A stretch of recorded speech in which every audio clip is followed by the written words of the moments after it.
नमस्कार. आज आपण पाहतोय डांगराची किंवा लाल भोपळ्याची भाजी.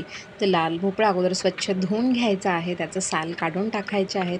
उभ्या स्लाईस करून नंतर सगळ्या व्यवस्थित एका ठिकाणी अशा लावून, एका लाईनमध्ये लावून त्याचे परत आडवे काप करायचे आहेत. तर अशा आपल्या फोडी तयार होतात. लाल भोपळ्यामध्ये भरपूर प्रमाणात व्हिटॅमिन ए असल्याने आपल्या डोळ्यांसाठी चांगलं आहे. तसेच हृदयावर, अस्थमावर हे बेस्ट आहे. आपण आता कृती बघूया मेन. कढई गरम करून घ्यायची, तेल तापवून घ्यायचं, त्याच्यामध्ये मोहरी, जिरे, कढीपत्ता आणि लसूण अद्रकची पेस्ट घालायची आहे आणि हे छान मिश्रण मिक्स करून घ्यायचं त्याच्यात. परत हळद आणि लाल तिखट घालून परत मिक्स करून घ्यायचं आहे. आपण ज्या फोडी तयार केल्या होत्या त्या त्याच्यात घालायच्यात आणि हे मिश्रण परत छान मिक्स करायचं आहे. वाफवून घ्यायचं आहे. थोडंसं मीठ चवीपुरतं टाकायचं आहे. शेंगदाण्याचं 2 चमचे कूट टाकलं आहे. नंतर परत थोडा वेळ वाफवून घ्यायचं आहे आणि मग लास्टला कोथिंबीर घालून आपली भाजी तयार होते. खूप मस्त लागते. चपाती भाकरीसोबत नक्की ट्राय करा.